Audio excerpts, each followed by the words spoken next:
guys in the room.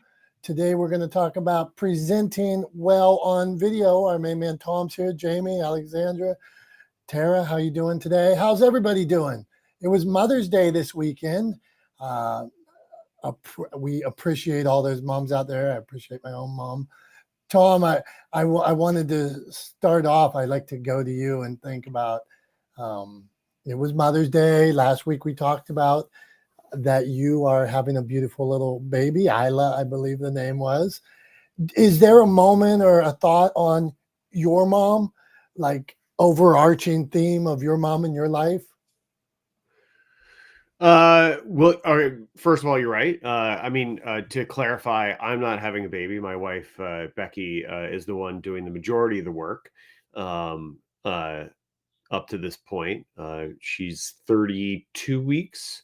Today, I actually just got back from a doctor's appointment. We just had an ultrasound today, so I was there. I was there for that, and then it was funny because Becky had a follow-up appointment with her an OBGYN after, which is usually not a big deal or typically not a big deal. So she said, come for the scan. You can feel free to jet as soon as that's done. So I did.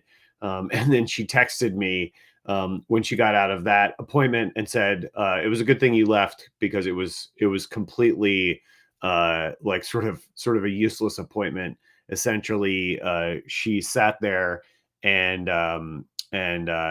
talked to the doctor, and at the end of the day, or like she waited for the doctor, I should say, and the doctor came in and said, "Do you have any questions?" And she said no, and the doctor said, "Okay, everything looks great," and that was the whole appointment.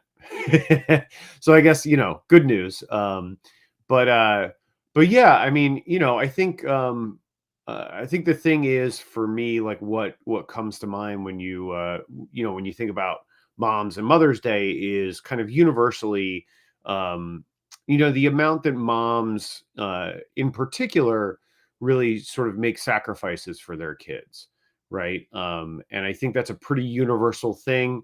Some mothers more than others. I think probably some mothers go farther than they need to in terms of sacrificing for their kids, but and sacrifice a little bit of their own identity along the way, and maybe that's not the best thing in the world. But yeah, I mean, all mothers make a tremendous amount of sacrifice for their kids, and I think it's very appropriate that we have a day recognizing all the things that moms do for their kids. So at the end of the day, I'm a grown guy. I'm 45 years old. We got a baby on the way. I'm about to be a dad. But I'll always be a kid to my mom. I'll always be my mom's kid. So yeah, always worthwhile. My mom's out of town right now, so I wasn't able to see her over the Mother's Day weekend, but I definitely called and chatted with her for a while. So yeah, that's my thoughts on Mother's Day. Oh, you're on mute, buddy. Well, that's not cool. We're going to talk about presenting well on video today. I'll double back and just say for my wife is spectacular mother to her kids. And as you said, does give up a ton to just try to do everything for them. And sometimes probably without much appreciation from them or in the moment appreciation. But my mom was a strong, here's what my overarching theme I will give on my mom. Loved me to death. Loved me to death. Loved her family to death. Gave up a ton for us and seemed to get so much reward out of it. But the thing that I learned from my mom, as sweet as she was, people would say that, like, I'll meet people and she bought them McDonald's or bought them school supplies. Like, I don't even know. But my mom, as sweet as she was the staunchest defender of her family. So here's this sweet woman. She would go to war. I mean, like with anybody and almost fist if she thought we were slighted in any way or treated as less than. So that's what I'll go with, Mom. Thanks, Mom. All right, let's get on to this. So presenting well on video. We happen to have Tom here. That is, if nobody knows, Tom spent a year, 20 some years. I sometimes I say 30 years as in all phases of production and show running and looking and presenting well on video. So 2-time Emmy nominated. I guess if we're going to talk video, Tom, we should go to you first and give us, I mean, we could dig into this topic a million ways. And so when I came to you, I said, well, Tom, how do you look good on video? And you said, well, Tom, it's more than just looking good on video. So let's start there, Tom. Yeah, absolutely, Dom. Thanks. Yeah, and thanks for the correction. Not 30 something years. I've been in production for it'll be 20, it actually is 23 years this month. So I graduated from college on Mother's Day in 2001.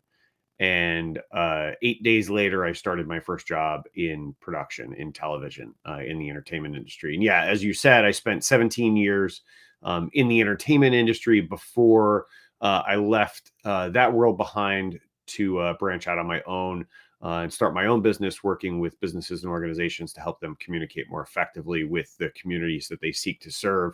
Yeah, and during my time in television and entertainment, I started out as a production assistant, so I was the guy fetching coffee and taking lunch orders and carrying around heavy cases of gear.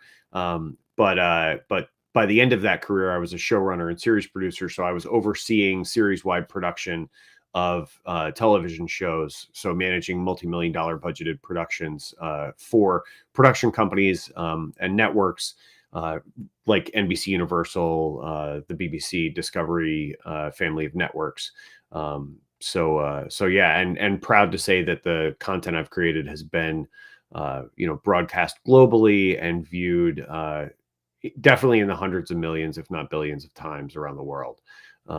So yeah, I've spent a little bit of time trying to make people look good on video. Yeah, there's a lot to it. There's a lot of things to kind of keep in mind.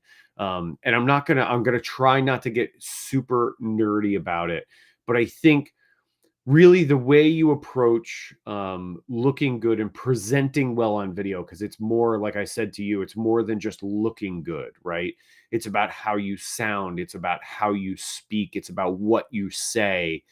And it's about how you look, right? So you could have the best cameras in the world with an expert behind the camera setting it up for you, and you could look amazing. But if you don't have something good to say and nobody can hear you say it, doesn't really matter, right? The best camera in the world isn't going to save you. So what I always like to do is I always like to think audience first, right? And that's kind of something I was taught from my days in television, and something I think businesses and organizations and people who represent them, even if you're just trying to build a personal brand, miss is they don't think audience first, right? So I think the first key to presenting well on camera is figuring out who you're talking to and what you can bring to them that they want or need, right? Through the content that you're creating or through you being on camera, right? So that's the sort of first key is message, right? Who are you talking to? What you can deliver for them. And then I think then after you've figured that out, you decide, you work on the sort of the technical side of things, right? Which is making sure you sound good and look good, because most importantly, if people can't hear you when you're speaking, it really doesn't matter what you're saying, right? So once you've got the message figured out, then you got to make sure people can hear you, and then you got to make sure they can see you clearly. So it kind of goes in that order. So if you want to present well, right, on camera, first you got to think about your message, then you got to make sure people can hear you, and then you got to make sure you look good. Right. So it kind of runs counter to what a lot of people think when they hear like, oh, presenting on camera, their first thought is like, how do I look? Is my makeup good? Am I dressed well? Like, am I shiny? Right. Like, are my teeth clean? Do I have something in my teeth? Right. Like those kinds of things go to people's minds first, but actually you're kind of doing it bass backwards, as my mom would say. You're doing it bass backwards, right? Like you got to come at it from the audience's perspective first, and then make sure that people can hear you, and then make sure people can see you. Right. So that's kind of like, that's the process I would encourage people to follow when it comes to presenting well on camera. Tom, so let's say I want to make first video. So I will hear from people sometimes that say, oh, I want to make a video, but I don't want to just be on my phone. I want it to look like a full production. I want to be better than the other people. And I'm like, you haven't made one video yet. And you don't know your message and you can't get it down to 30 seconds. Where should somebody start? Where should that person start? The person that thinks they see CBS Mornings and want to be that when they haven't even put their phone up and made 30 seconds yet. Yeah, I mean, look, I think you have to, first of all, I think you have to be fair in your comparisons, right? And I've talked about this before. People, I think it does two things. Like one, it can, on the one side, it can create unreasonable expectations. So if people compare themselves to somebody who has the benefit of the financial backing and the resources to be in a studio, right? And somebody who does this professionally, who presents on camera professionally, right? If you're just getting started and you're comparing yourself to somebody like that, it's not a fair comparison, right? So on the one hand, you shouldn't expect that you'd be able to deliver anything that would approach what they're doing, right? You have to be fair and realistic with yourself. But second of all, you also aren't necessarily talking to their audience, right? Like they're presenting in a particular way for their audience. So again, like unless you're trying to start a news program, right, you shouldn't be comparing yourself to a news program, right? And if anything, I would say, the comparison should be rather than broad, they should be narrow, right? So if you want to compare yourself in a particular way to someone, right? If you want to compare, your delivery to camera, okay, right? That's a narrow comparison. That's fair, but it shouldn't be a broad comparison unless you're sort of a direct competitor doing essentially the same thing as someone else. And if you find yourself in a position where you're essentially doing the same thing as someone else, then the next thing I would say to you is, should you be doing the same thing as somebody else, or should you maybe go back and figure out how you can make it uniquely your own, right? So yeah, I mean, I think that's like, be fair in your comparisons, right? I think that's kind of the big message there, is don't compare yourself to people that it's unreasonable to compare yourself to, right? If you're just starting out, don't compare yourself to somebody who's a pro, right? Like the first time you pick up a golf club, you're not going to compare yourself to Tiger Woods. That's crazy. It doesn't make any sense, right? And that's an extreme example because Tiger Woods is the GOAT of golf by some estimations, right? Like he is one of the greatest of all time for sure in terms of his play. So like, it's not a fair comparison at all to make to yourself. Even if you're an experienced amateur golfer, it's not a fair comparison, right? So like, be realistic in your comparisons and be fair to yourself. I think that's a big thing. Tara, I'd love to hear your thoughts on this. If you can talk this morning, I know you're often wrangling your little ones this time of day. So let us know, give us a flash or throw something in the comments if you can't chat.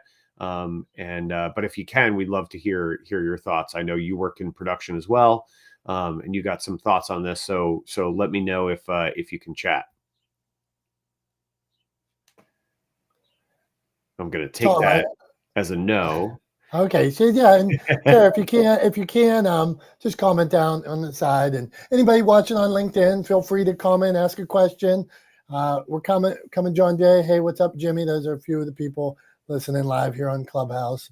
So a vanity question for you, Tom. Let's go back to what I originally asked you. Let's say looking good on video. So there will be times, or in video could be a camera too, there will be times where I see you in your Catsuit. Yeah, that's what I say, Tom's running suit. Tom's out in his biking, he wears a certain outfit. Or me and I wear V-necks when I'm out running and stuff, like a big white t-shirt, because that is what you need to wear running, your suit. And I wear the white V-neck, and I might do a video or something like that and be like, hey, this is me. So my question, Tom, is tell me about showing up on camera from an authenticity point of view.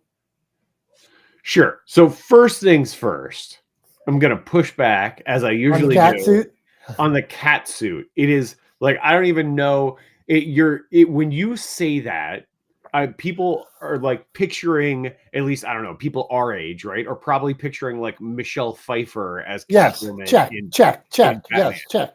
And to be perfectly clear, first of all, I don't wear clothing like that when I run. So like, that's a complete misnomer. You're totally conflating the facts there. I do not wear any sort of skin tight clothing when I run. If I'm going out for a run, I'm in shorts and a shirt, right? Depending on the weather, sometimes pants and a jacket, right? Like, but if you're in a tri, don't you wear the same thing the whole time? Yeah. And do you know what it's called? It's called a triathlon suit. Okay. Right? All right. It's not called a Catsuit. It's not long sleeved and long legged. It doesn't have a headpiece, right? Like, it's not a Catsuit. It's a triathlon suit. And the idea is that it's designed to function in all three all three parts of the event, right? So in the swim, in the bike, and in the run. Okay. So you're, as a runner, as an Ironman, this is what you should be wearing. So Right. And I show up how I think I'm comfortable with. So tell us about that.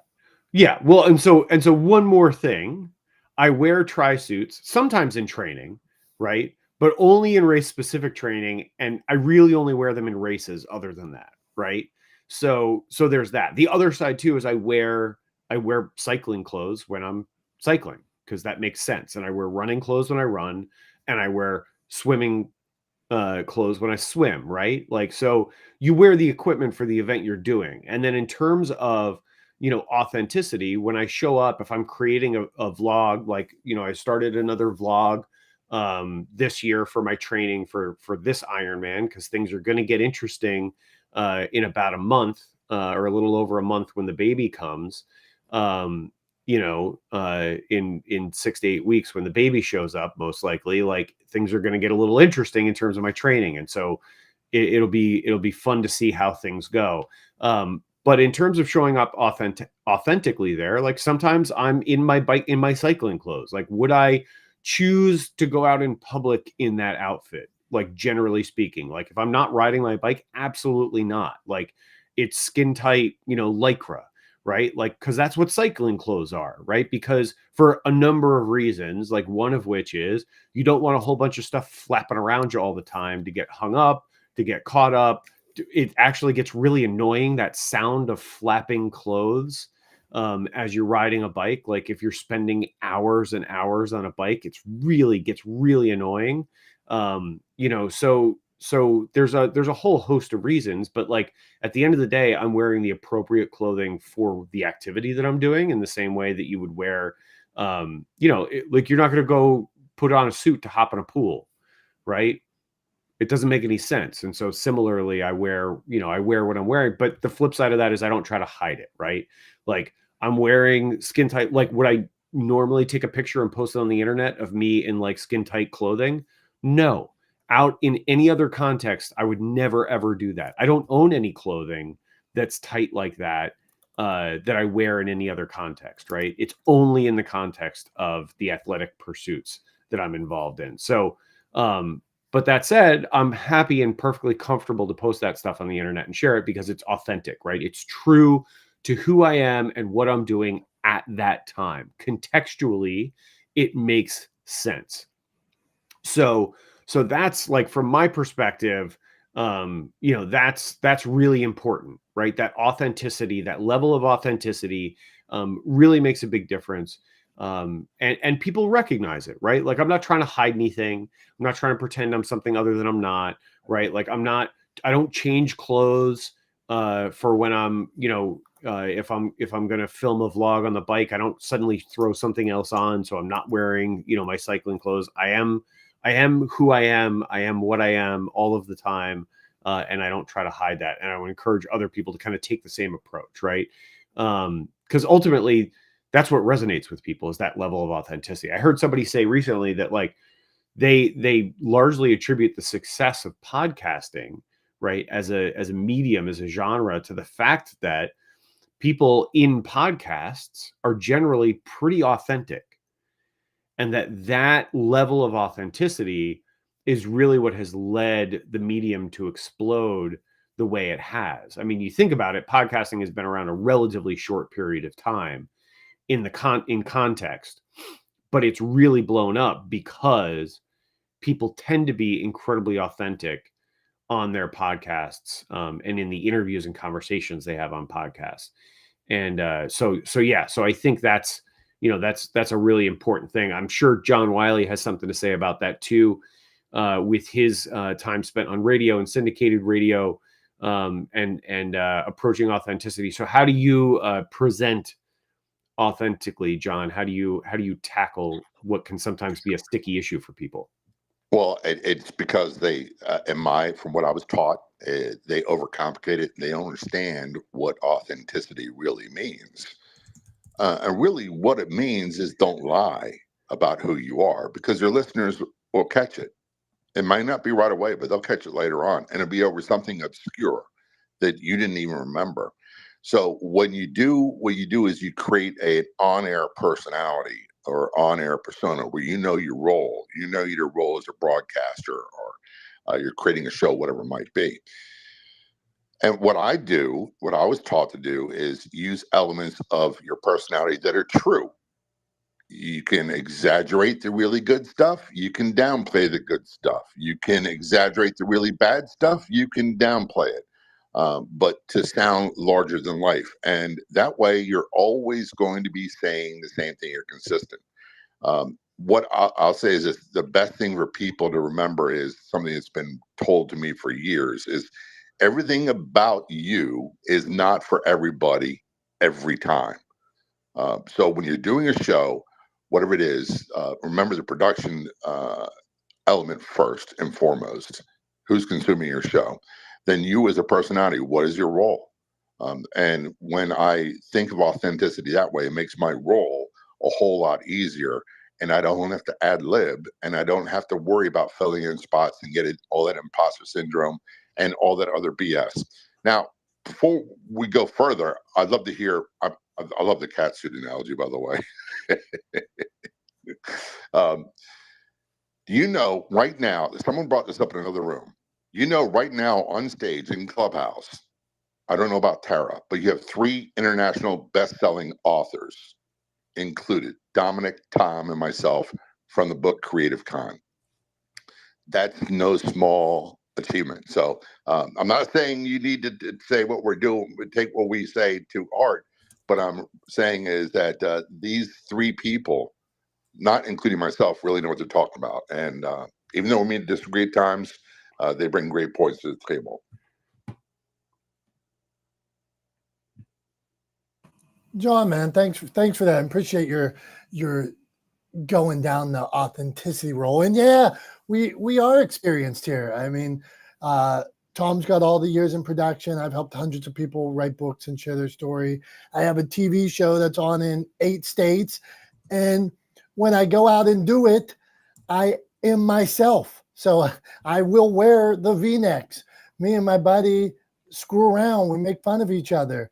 And sometimes some of the feedback, I'll meet somebody in Walmart or something that watches the show, and they'll say, "Hey, you know what I like how you and your friend really mess with each other." Yeah, we do mess with each other, and John, to be like characters, we are messing with each other. That is real. On the show, I might take it harder than I would really take it harder in real life. That's something. That's good. Yeah, right. That's part of. Okay, when Dave makes fun of me, I might take it a little more personal then. But that's just all part of figuring out who that character is. So well said, man. Love having you here. So let's continue this.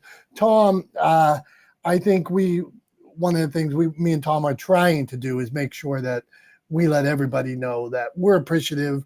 If you stop by here for 10 seconds, an hour every week, if you share something, if you come up on stage, if you just come here and listen, if you we're trying to grow on LinkedIn. If you comment on LinkedIn or watch there, or on Facebook. A couple weeks ago, my cousin Cindy was watching on Facebook and commenting about her Uncle Rich. So the conversation, it would be me and Tom in a room arguing about what we wear when we're out biking if it wasn't for each of you. So I think we're thankful for that. So go on, Tom.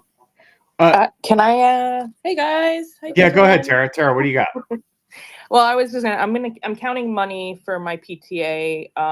So being a mom right now, but I did want to kind of echo what John said. I think it is important to know the audience that you are trying to who your audience is, because there is an element of kind of being a chameleon in, like what John said, what you show of your person. Not everyone's going to like a specific part of you. But I think you have to learn who, even if it's somebody that you're working with, learn who they are, and then try to work. I don't know, it's like people read, try to work around what their I guess what their authenticity is. You know what I'm saying?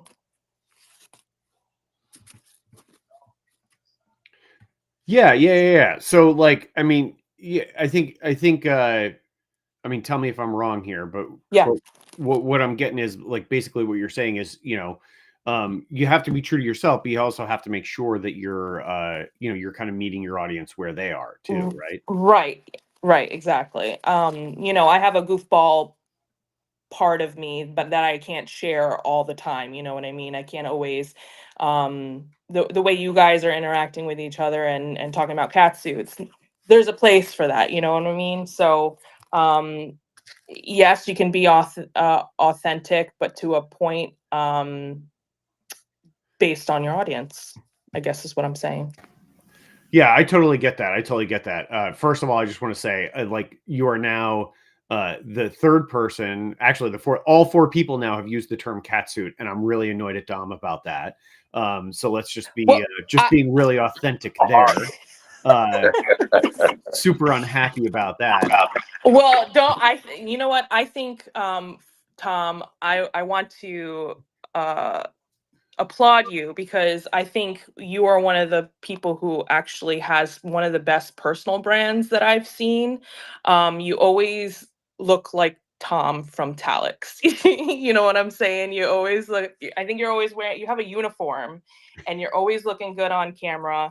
So, other than I've never seen this, cat suit. So I don't know what Dom is talking about, but, I just want to kudos you for your personal brand.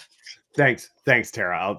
I will accept that gladly. And I would say to you, you could hunt around through my vlogs, and I'd be curious to see what you think Dom's talking about, or if you think you can find it, because with what you're imagining and what you actually see me wearing, I'm not sure that people are ever going to find something that they would also call a catsuit. Dom is a little unique in the term. All right. So Tara, but I'm going on TikTok right now. I'm going to share a Tom video. And I'll share it up in the link, and we will go down that road. So you do what you got to do, Tom. It is coming out. Go on. All right, that's fine. I'm good with it. Stalking now. Yeah, go. I mean, feel free to check it out. You guys can let me know if you think it looks like a quote cat suit, which yeah, I vehemently disagree with. But I think, to your point, Tara, like, I think it's really important when we talk about authenticity, that you can be authentic and also be appropriate for the context, right? And I think that's an important thing, that being authentic doesn't mean necessarily not having a filter, right? And that often gets conflated, and people think that, oh, well, they can say anything and then just kind of fall back on their laurels of saying, well, I'm just being authentic. And it's like, yeah, just because you're being authentic doesn't mean it's appropriate, right? Those are two different things, and you have to be you should always be authentic, but you should always be authentic within the appropriate context for the situation that you're in, right? So like I would say something on like in a vlog, right, that I'd be happy to say to somebody's face, right, or in public generally, but I wouldn't say something that maybe would be a part of a private conversation between my wife and I because it's not contextually appropriate, right? Like it doesn't make sense. And I think a lot of people conflate that. And I think we see a lot of that in some of the content that gets shared online, and then people get blowback, right? They say the quiet things out loud. Sometimes they let their intrusive thoughts come out of their mouths online, and then they get upset when there's blowback. And it's sort of like, well, what did you expect? You said something completely contextually inappropriate. People told you said something inappropriate, and then you're just going, well, I'm just being authentically me. It's like, yeah, well, authentically, people don't appreciate that about you. So like, they're just being authentic to themselves too. So like, yeah, you have to be contextually appropriate. It's like, you wouldn't show up to an interview, for a new job, wearing a bathing suit, right? Because it's not contextually appropriate. You would still be you, right, in that interview, and be honest with your answers, right, and true to yourself. But that doesn't mean that you have to wear a bathing suit because you love going to the beach, right? Like it doesn't make any sense. Or you have to wear a bathing suit because you want to get your base tan going, right, Dom? Right? Like, it's being contextually appropriate is important, I believe. Dom is still hunting for the right video. He's trying to find. I found the video. Hey, Oh, so okay. I'll make you a moderator. I found the video on Tom's TikTok of a yellow suit. So a yellow, whatever Tom describes it as, a yellow and blue. Look, he's looking at me. But I can't figure out how to share that because it's a video. I can't figure out how to share it. So if anybody scroll back through Talex Media, Tom's in a yellow. Screenshot it, download the image, and then post the image. I can do that. Damn. No, Dom, like it's a TikTok. Hit the little paper airplane, right? And then copy the link and post the link. Come on, man. It's doing the video. Damn. This is too exciting. Hey, okay, let's continue on. I'll keep looking. You do your thing, Tom. What do you mean it's doing the video? What are we talking about? I was just going to say, well said, Tom. Thanks, Tara. Thank you. I appreciate that. Dom, what are we stumbling over here? You said you were going to share the link. Share the link. All right, I'm going back. I'll go back to remember. So for anybody that knows, about a year ago, we had a whole episode where my computer was down for about an hour, and that was me trying to upload it. So since then, there are times where there is a little tech issue on this end, admittedly, in full authenticity. What? Hold on. What are you trying to upload? What are you talking about, man? I'm trying to put it in the link. And paste. It is not copy and paste. I got to put it in the link. Pin link. So I got to pin link. Okay. So you copy the TikTok link, and then you click pin link, and then you hit paste. That's it. Damn you. All right, I'm on it. Thing. Or just send it to me and I'll do it. I don't care.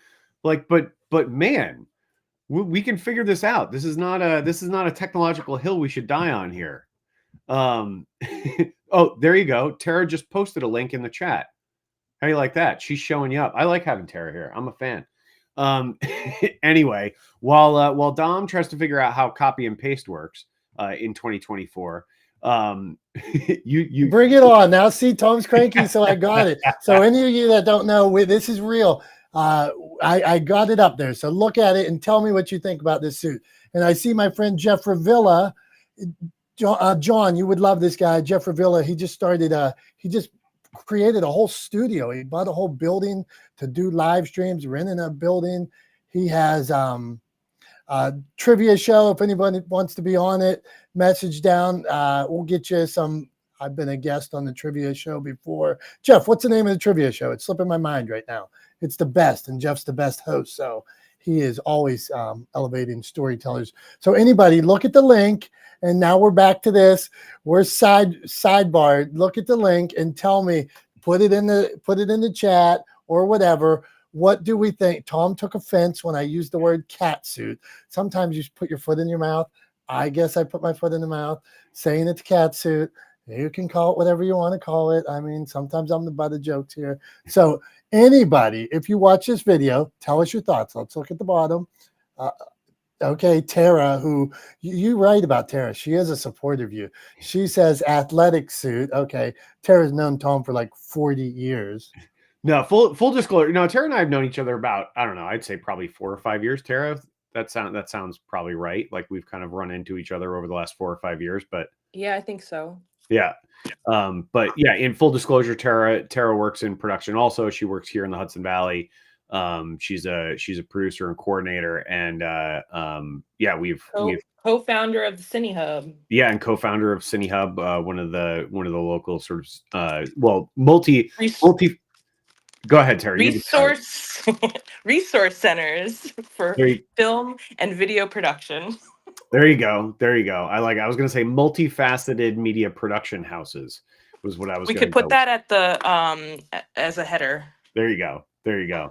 But yeah, so Tara and I have been running in the same circles here for the last few years since I started my business. So yeah, we tend to, we're mutually supportive here in the Hudson Valley. We like to back each other up. So I appreciate it, Tara. But yeah, athletic suit works. Tri-suit, right, is the technical term for it. That's what it's called. And I think if you watch the video, I literally say I'm wearing my tri-suit.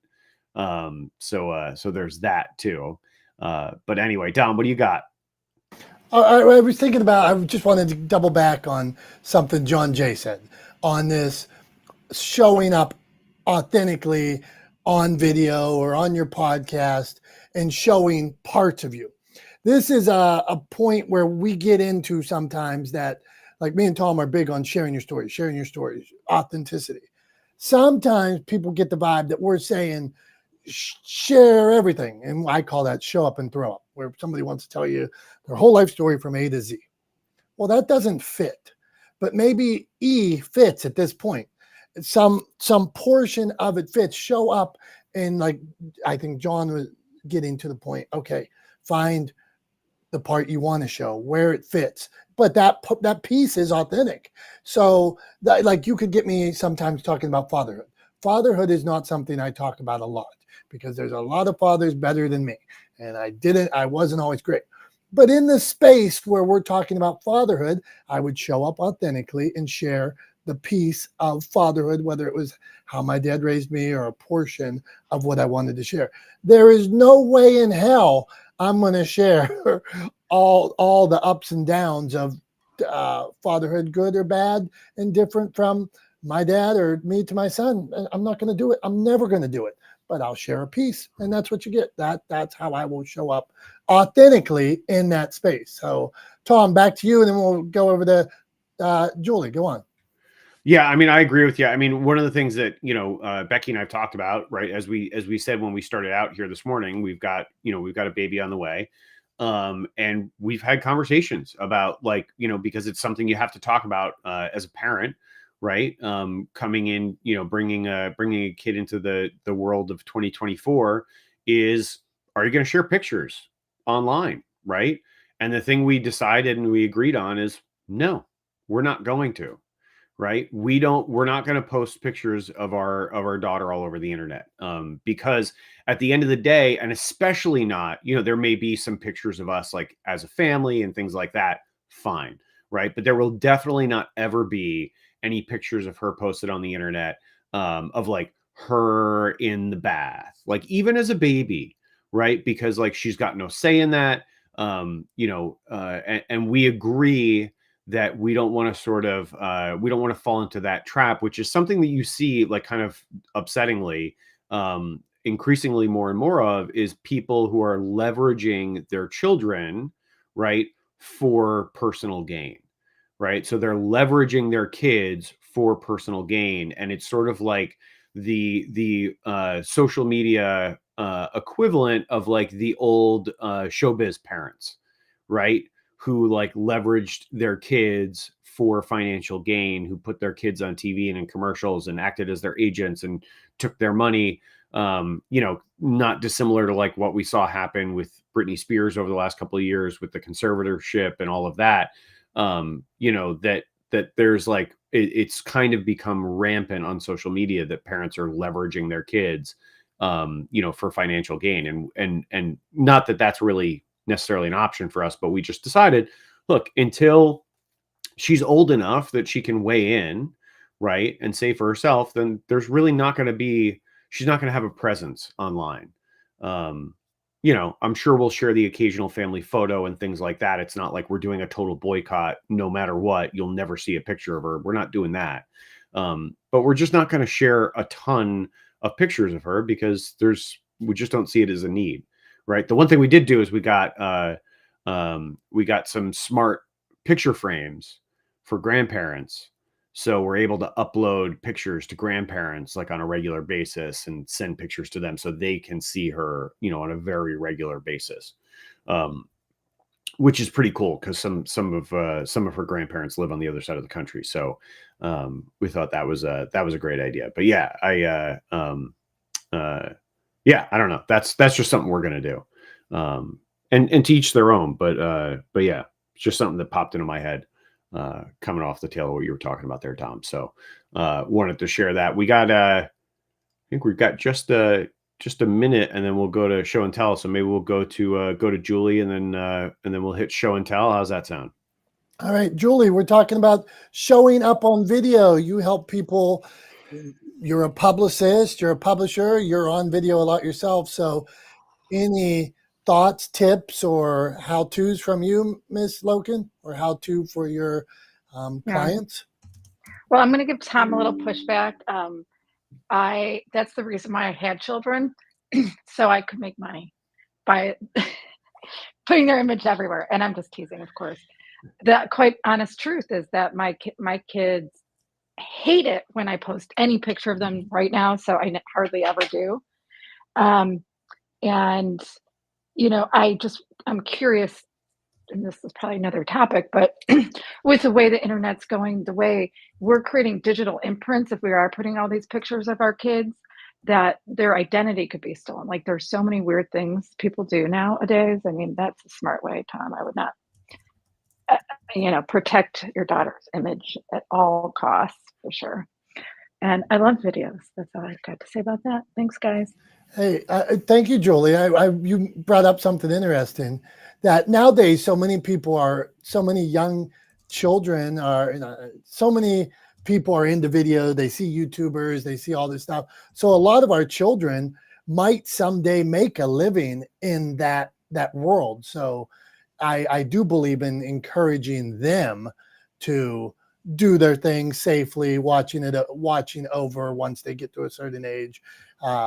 My son always liked to be behind the camera from a young age. He said, forget that. I'm not going out there. And then my daughter was the reverse, that wanted to just put on a show everywhere she could. And we'd have to be like, okay, Maddie, enough with the show. Tone it down. Tone it down a little bit. So that was my world. So Tom, what do you think? Should we do a show and tell? Yes, absolutely. I think it's that time. It's exactly that time, actually. The clock just ticked over. And as you guys know, we're trying to stay more kind of on schedule and true to our format. So it is 10:15. It's time for show and tell. So while Dom grabs that, I'll just say thank everybody for being here with us this week.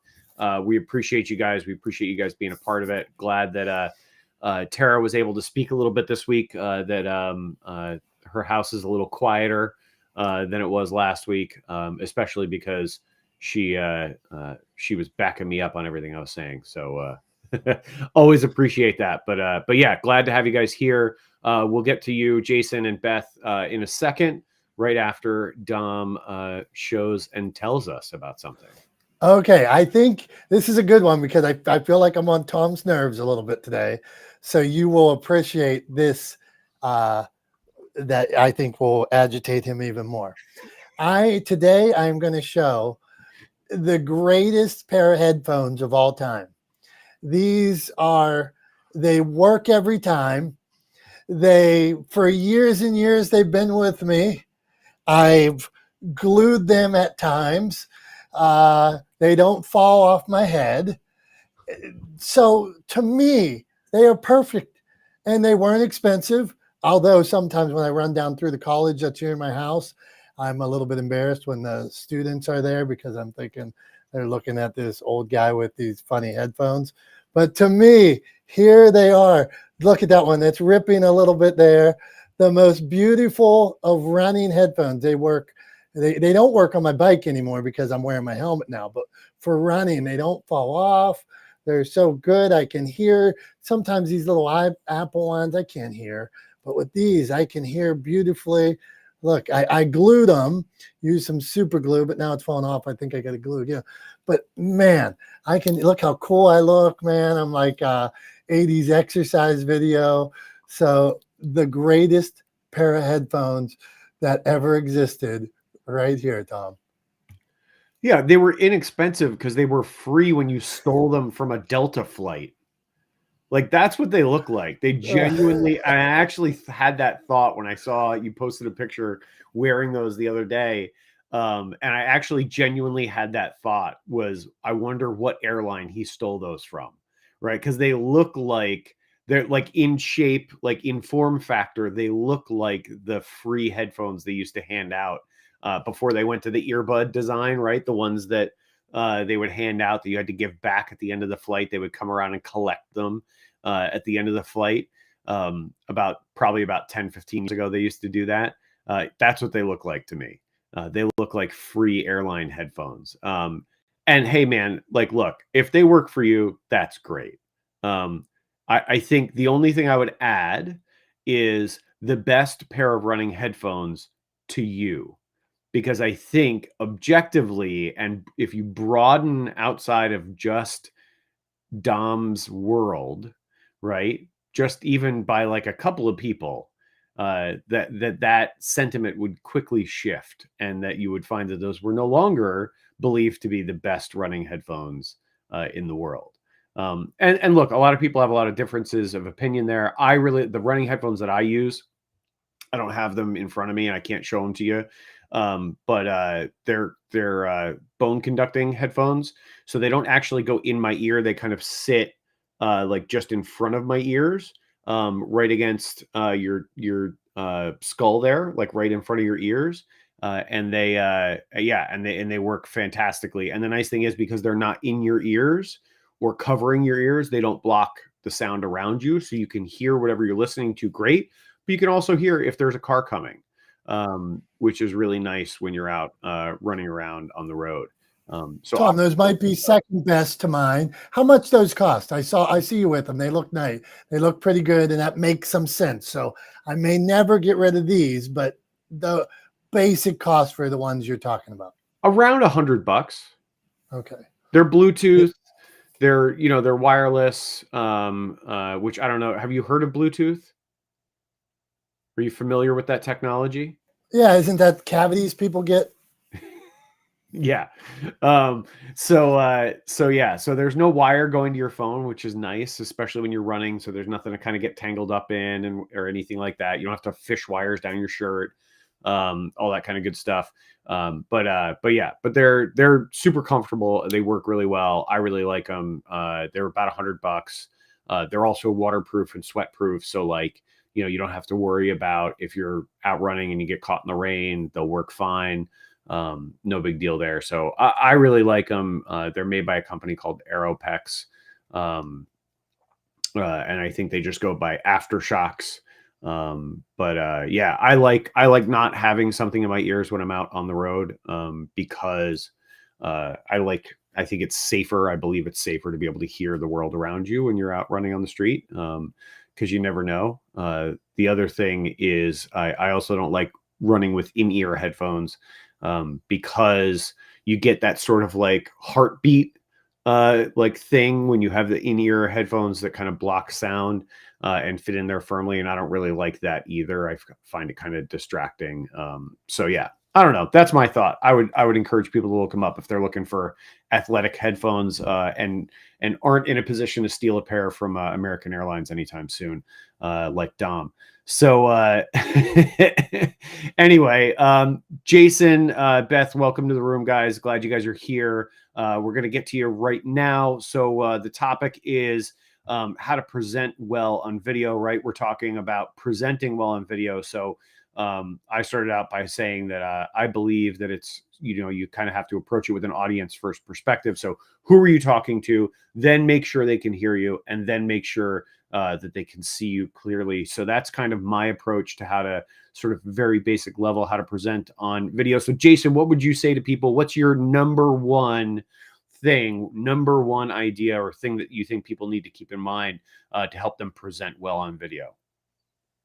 Rehearse before you even punch, even on live. Go in front of a mirror. What is the exact message that's in it for them? Not you, not me. Something I discovered that I believe, or I've looked for and people are interested in. So, just when you start out your video, tell them exactly what's going on, an exact question, a punch or a pitch, and then hook their attention with a surprise that maybe most people or many people are not aware of. So you're giving that in less than 30 seconds or probably even a minute. You give that right away. And then it's like, or I've heard other places, Sean and John have said, set the table and, and get ready to start dishing out the courses and make it purposeful. Don't make it over dramatic, in video, because people tune in so fast. They do. I mean, if you look at most average analytics, many people don't stay past 10, 15 minutes unless it's a DIY. So know your exact message story, that it is captivating, it's interesting, you're moving it along, and you're not searching to get to a conclusion. So that's what I would say.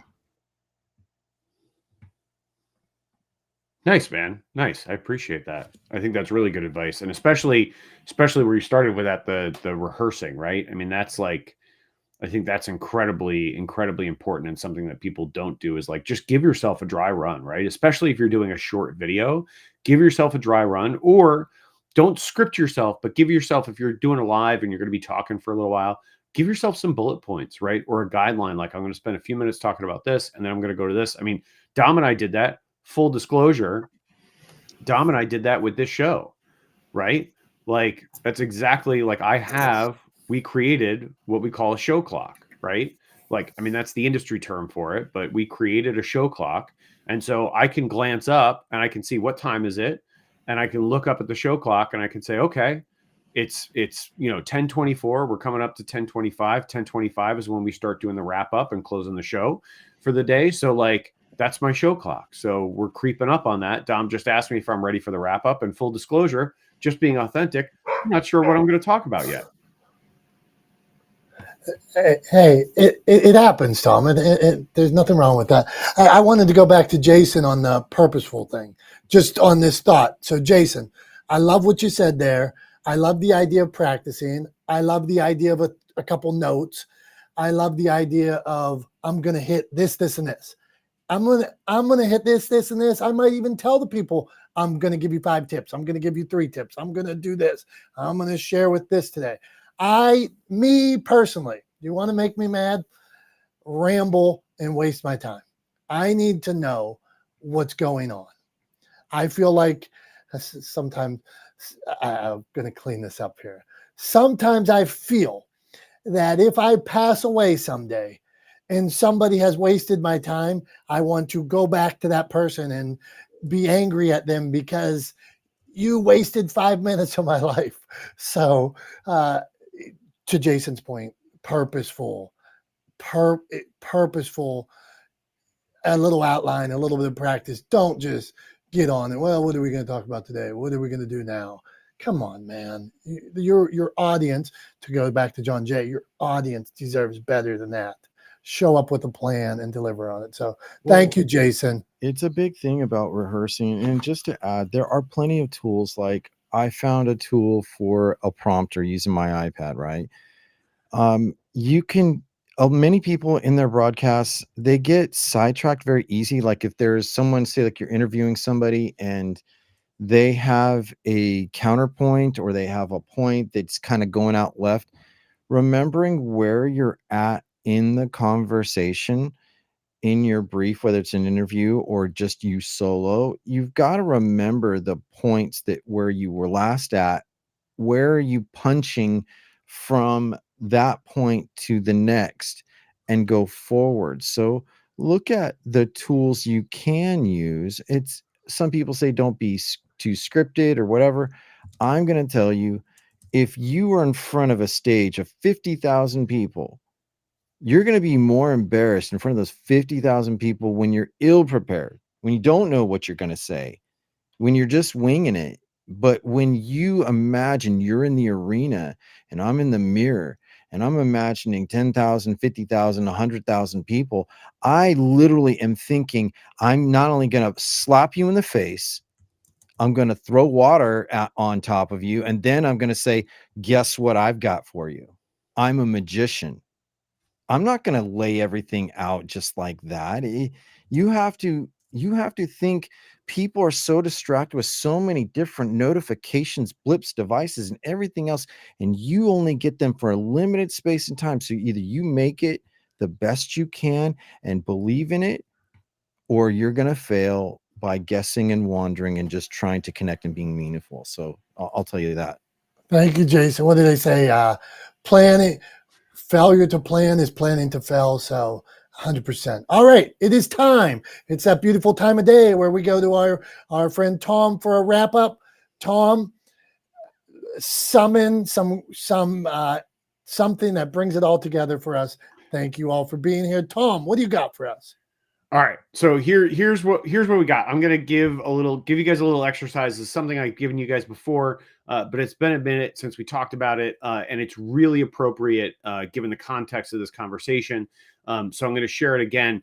First thing I'm gonna say though, just in response to what Jason was saying before I give you this exercise, is teleprompter reading is a skill. If you're going to use a teleprompter, practice like 1,000 times more than you think you need to, because I'm telling you right now, the vast majority of people who use a teleprompter are terrible at it because they don't practice, and it's really clear that they're reading off of a screen and it does not feel authentic. It does not feel like they're speaking to you, even if they've written it themselves. So whatever you do, if you're going to use a teleprompter, practice. It is absolutely a developable skill, but you have to put in the time and effort to develop it. Now, I'm going to give you guys this exercise real quick. It's a 3-part exercise. It's something you can repeat multiple times a week. It literally takes a handful of minutes to do. What I want you to do to practice your sort of presentation skills on camera is I want you can use your phone for this. Real simple, right? Use your phone for this. Get your phone out. I want you to tell a story in a minute. A 60-second story, right? Tell a 60-second story. And then what I want you to do is I want you to play it back to yourself 3 times, right? So in total, this whole exercise takes 4 minutes, right? We've all got 4 minutes to spare here and there during the week. So this is an easy one to do, right? So you record that 60-second story, and then you're going to watch it back 3 times. First time you're going to watch it back, you're going to turn the volume all the way up. You're going to put the phone face down on a table, and you're just going to listen, right? And what you're going to listen for is simply what you like and what you don't like. Don't be overcritical. Don't be hyper specific. Don't get nitpicky. Just what you like and what you don't like. That's all I want you to do, is just think about it, right? Then you're going to watch it. You're going to play the video again. Same thing, right? In terms of what you're thinking about, but this time you're going to turn the volume all the way down and you're just going to watch yourself. So you're going to be looking at your body language, how you emote, how you're making eye contact with the camera, right? Like your overall physical presence as you're telling this 60-second story. And I want you to, again, just think about what you like and what you don't like. Don't get hypercritical. Don't get overly specific. What you like and what you don't like. And then the last time you watch it back, I want you to watch it back with the sound. Same thing one more time, what you like and what you don't like. And if you repeat that exercise over and over and over again, it's going to help you do a couple of things. One, it's going to develop your storytelling skills. And two, it's going to help you hone your presence on video, because you will automatically, naturally, as you do this over and over again, start to do more of the things you like, that you've noted that you like, and less of the things that you didn't like, right? Over time. So repeat that exercise a couple of times a week. We've all got 4 minutes to spare here and there. Repeat that exercise a couple of times a week. And over time, you will see a clear, definitive improvement in your ability to present on video, right? From a messaging perspective, from an interactive perspective, and from an auditory perspective, right? Because you're going to make sure that you can hear yourself clearly, right? So that's all I got for this week. I want to say thank you to everybody for being here. Thank you to Dom for co-hosting with me. As always, appreciate all of you. Appreciate everything you guys bring to the table, for being a part of this community, for everybody watching on other parts of the internet, whether you're on LinkedIn or Facebook or YouTube. We appreciate you. I saw my friend Chris commenting out there on YouTube. So thank you for being here, Chris. Appreciate you guys. We will see you next Wednesday morning at 9:30 a.m. on Not the Smartest Guys in the Room. Until then, everybody have a great rest of your week and a great weekend. We love you. We appreciate you. Thank you. Bye-bye now.